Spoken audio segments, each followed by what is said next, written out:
So, without further ado, I'd like to take this opportunity to introduce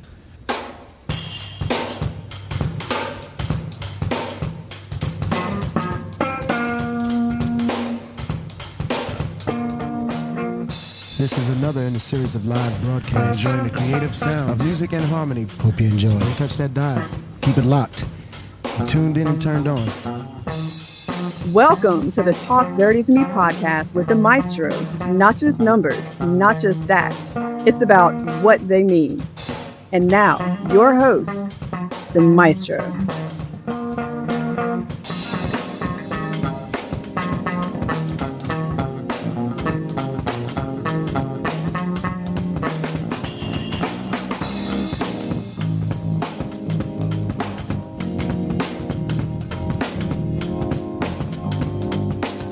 Hello and welcome to Talk Dirty to Me with the Maestro, your boy. And let's just have some fun. Let's get right into it. So here we are. Season kicked back up yesterday. A lot of wins, a lot of losses, a lot of surprises, a lot of not so surprises. But what's kind of cool is this is what we got coming up, right? Like the next 7, 8, 9 games for some teams in this race to one. I want to go back and revisit something we talked about a few weeks ago. There are so many teams with an opportunity, and I feel a legitimate opportunity to break into the race to one. I mean, just that. I mean, the playoffs, I said it. I know I said it before. I'm saying it again. The playoffs are now. The playoffs are happening right now. And if you are not ready, if you're not doing what you need to do, you're about to get left behind because there's some teams definitely making a difference. Some surprises. Some surprises have moved into the race to one. Some surprises have been moved out of the race to one. Some surprises are knocking on the door of the race to one. So, as always, let's take it conference by conference. And this time, though, we're going to start with the Legend Conference. So, our last two teams in Asia Pacific and the Yacht Club. They're both are basically a half a game up on their closest competitor outside of the race to one. And APAC has 7 games left, which means they need to win 6 to give themselves any sort of legitimate opportunity to be there at the end. Yes, I said 6. And I should say it this way. Some combination of 6 wins or 6 losses by the teams right behind them is what's going to guarantee them being in there. So even if they don't win 6, but if the AT Aliens or Gulf Coast, the teams right behind them, if they lose, that also counts as a game. It's the kind of help that they're going to need to stay up there for sure. But the Yacht Club has a little bit more to work with because they have 9 games left to go in the season, which gives them a lot better chance. But across the table from them, looking in, I just said the AT Aliens and Gulf Coast, Latin America, 2 games behind with 7 games to play. Queen City Kings also 2 games behind with 7 games to play. And here's where it gets interesting. South America is 2.5 games behind, but they only have 6 games left to play, which means for them they're in the tournament now. They need to win out and get a lot of help. And then lastly is Oceania, 2.5 games behind, but they have 8 games left to play, which means even though they're 2.5 games behind, they have more games to play, which bodes better for them because the teams above them, especially in head-to-head scenarios, plus the teams they're going to play, there are going to be some losses that's going to give them an opportunity to overcome that 2.5 game mark. They have more games to work with. Definitely going to be very interesting to see how that's going to play out ultimately on that side of the table. It's going to be so much fun, man. Ooh, oh, God. But I got to order some more popcorn, man. I'm running out already, just even talking about it. On the other side of the table, at the Legacy Conference, we have the Trays that are 2 games up on their closest competitor outside of the race to one, but they only have 5 games left to play, which means in some form or fashion, they need to have 3 games where they win or the other team loses to have any sort of solid opportunity to stay there in the 7th position, in the Legacy Conference. And then Atlantis is a game and a half above their next competitor, but they have 8 games, which means they have more games to work with. Now, but let's look at who's following them up. Some good surprises, some bad surprises. 1, Bad Boys. Bad Boys right now are half a game out. A little surprising. A lot of us felt like they were coming into their own, coming into their roles here, kind of feeling good about them. kind of surprising to see them at this particular point be outside, even if it is only by half a game. We definitely feel they're a much better squad than that. And hopefully they can pull it together and get themselves in. But one team that I've been looking at and been rooting for, you all know this, you have the receipts for, it's Cascadia. They have 6 games left to play, but they are still a full game out. No room for error. Unfortunately for them, they're going to have to find a way to make it happen. But if they keep playing the way they're playing, though, there'll be some surprise there, but not that much the way they've kind of come on toward the end of this season. Europe has found a way to pull themselves almost to a 500 basketball team. Now, Europe has 8 games left, which is great, and they're 2 games out. What does that mean? They have a lot more to work with, and with the heads in front of them, they're going to get some help because somebody's going to lose, somebody's going to win. And that's the kind of thing that will help them with that many games left to go to pull in. And the same thing is actually going to go for Lakeshore Drive. Lakeshore Drive, also 2 games out with 8 games left. They also are going to get some help. Now, if you're that far out, what does it mean? That means you can't lose to anyone on top of you. And you certainly need to be in a position to, when you do lose, hope. I know hope is not a strategy, but you're going to have to hope that the teams above you lose as well, at least let you hang back. And the last 2 teams I want to talk about here in the Legacy Conference, one team that I really, really, really thought was going to be in a much better position. And maybe I mushed them. And if I mushed them, let me know that you need me to shut up talking about you, that I did you wrong. And that's the Indy Stripes. I thought with their game, I thought with what they had, with their entire cadre of talented scorers and their ability to manufacture points, not only as a team, but individually, that they would be in a better position. They were not. Those losses, man, that's really did them wrong. It pushed them out 2.5 games out, 7 games left to play. And it looks as though their game has not been the Indy Stripes game that I was looking at. And will be willing to admit that I was looking at it with a bit of rose-colored glasses there. I know they've been EKG a lot this year, and I thought that EKG was moving up. And just as I said what I said, it did not. So I take the hit for that. And really too bad, because there's just with what's on that team, seeing them with an opportunity to move into the playoffs, and their playoffs started early, as we talked about at the last podcast when we talked about this. To see this particular point happen right now is kind of like, so close, so close. They're not out of it, but man, they're going to have to really not play the way they've been playing to give themselves a real opportunity here. And lastly, I'm just going to say, because I've been pulling for them, and that's the Ill. The Ill are 3.5 games out of the last position, but they have 7 games left to play. So you're saying there's a chance. They're not mathematically eliminated yet. They can find their game. If they can find their identity, if they can find what they're able to do, it's going to be really nice to see. Hopefully they will. Ill, I'm with you. Come on now. Do what you got to do. At this particular point, let's just get it out the way. Rinse and repeat. Your playoffs have started already, everybody. Your playoffs have started already. You should definitely feel like you're in the win or go home mode to give your team a chance. You need to play like it. You need to get dirty with it. You need to do what you got to do to make it happen. Full stop, period. That's what's up. So do so. Make it work. Make it go. Do what you got to do. Get your teams in. Play it strong. Play it out. See you on the next side.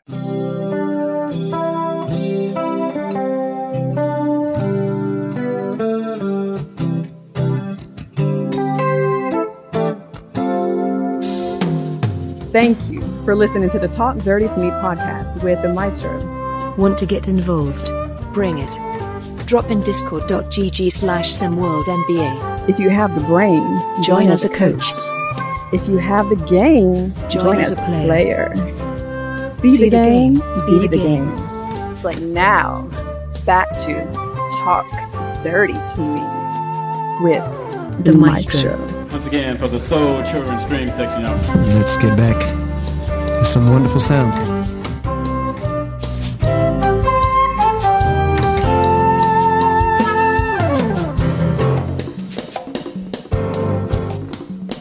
And welcome again to the Talk Dirty to Me podcast. And let's just hop right into kind of a part 2 of what we talked about in an earlier podcast. And that is coaching and what coaching means now in the league and what it means now to you as a player in your development, and why is it so important to work with your coaches, whether you agree with them or not, but to work with your coaches to use them as a part of your library to get better. In basketball, you have the luxury of knowing that the people in leadership positions on the bench, for the most part, these positions are trending to people who played on the highest level. You see coaches now on the highest collegiate levels, as well as in the league itself, have had high level playing experience. That was not always the case. Basketball made a transition from when basketball first started, but it were English teachers and people like that coaching basketball or whatever you want to call it. And then as the game migrated and moved, you started seeing some players become coaches. But then there were still people who were managers of the game, who understood the game, who understood the psychology of the game, etc., take over. And then now pretty much every single coach you see at the top levels of college, as well as in the league, high level of experience in the game, which means when you're getting recruited, when you're getting looked at by people who are looking at you as a teammate, because they're going to take their experiences as a player, use those lenses to look at you to judge your game. And we're going to come back to that in a minute, because it's not the same thing in other sports. NFL is not the case. You're seeing more and more people who are being moved, more and more players who have been moved out of their coaching positions, or people who are into the analytics of the game, because the football is more scripted, right? So you need people with good instincts, but also as a coach, you need people who can follow your plans and your rules for the things that you're looking for and the strategy that you're looking for to matriculate the ball up the field. More and more coaches now, I think, there are a few coaches who actually played, who are in the league. The most successful one that I can honestly think of is when I look at Mike Tomlin at the Pittsburgh Steelers. While he still has the job, I'll say it that way. He got his coaching job so long that he actually coached a player that he went to college with. James Harrison, for those of you who might not know, the defensive lineman, was a college contemporary of Mike Tomlin. And actually, I think they played 2 years of college ball together.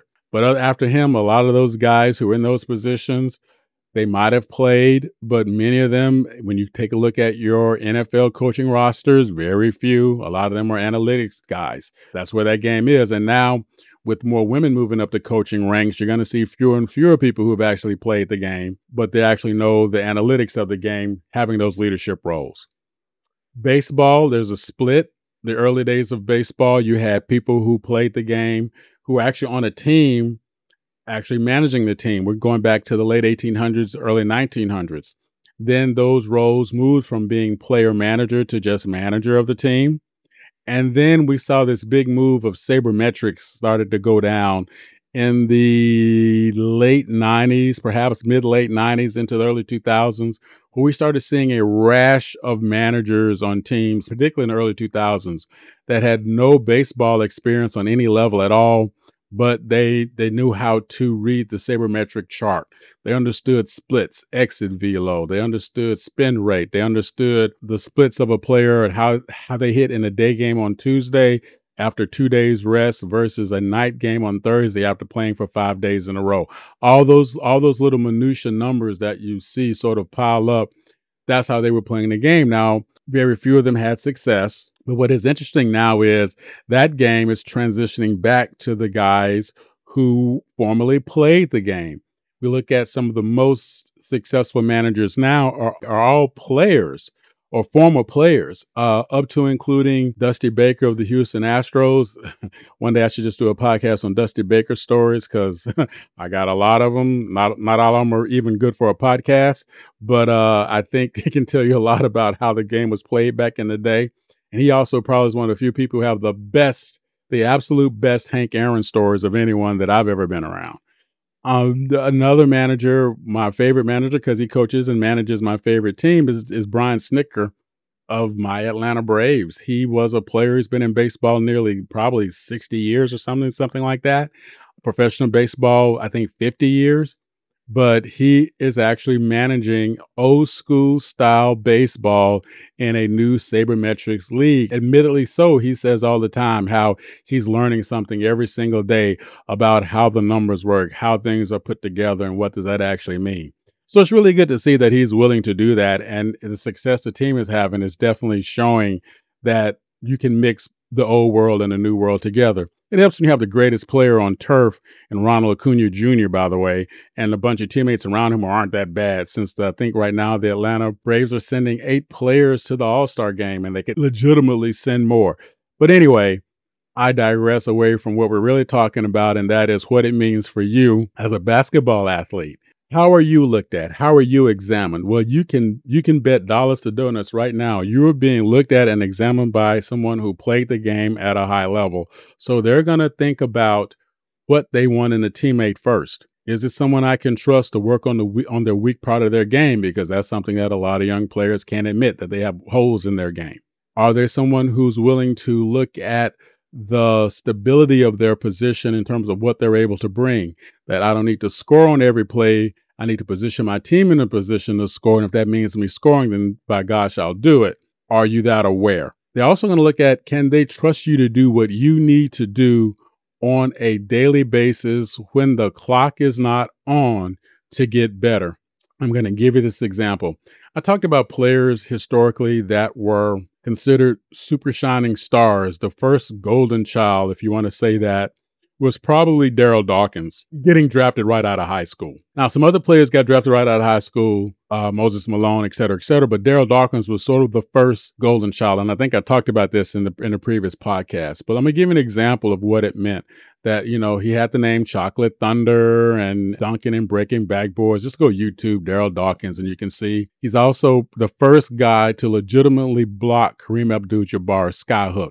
He did it from a face-up position. He was able to jump high enough and able to block his skyhook without having to sneak past his arm.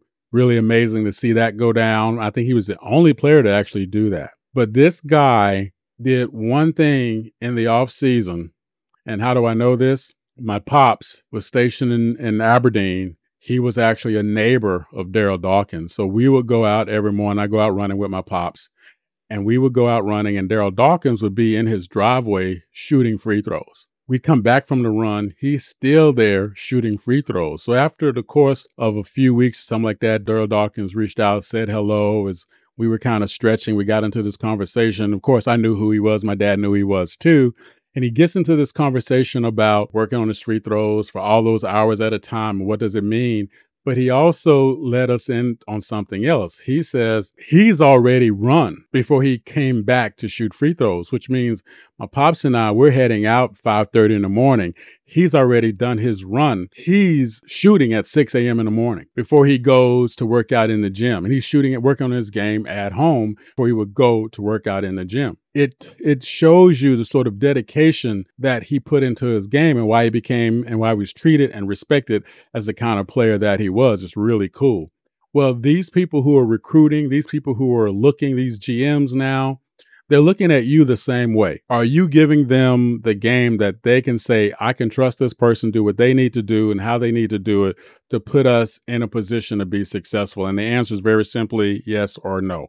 And hopefully you are doing that to give yourself looked at. Because I tell you right now in SimWorld Hoops, I said it all the time, there is a lot of talent across the table just because you are here. Watching you succeed has been a blessing, definitely a gift for someone like me who wants to see you guys move forward. Thank you for checking out this week's episode of the Talk Dirty to Me podcast. Let me know what you think. Let me know any other players that you might model your game after. And let's talk about where they started and how did it happen. And maybe some other thoughts that you might have of what you feel need to be done in order to help your game improve and get better. I definitely want to be a part of that conversation with you, if you trust me to do it, of course. Thank you so much. Be sure to check you out on the next Flip Go. And I'm just going to tell you this. Okay, let's just get right to it. See, the deal of everything, when you want to do something right. I mean, I didn't realize we were starting right now.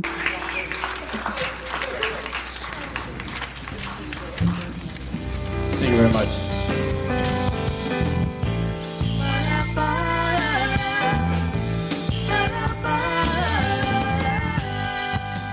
Thank you again for checking out the Talk Dirty to Me podcast with the Maestro.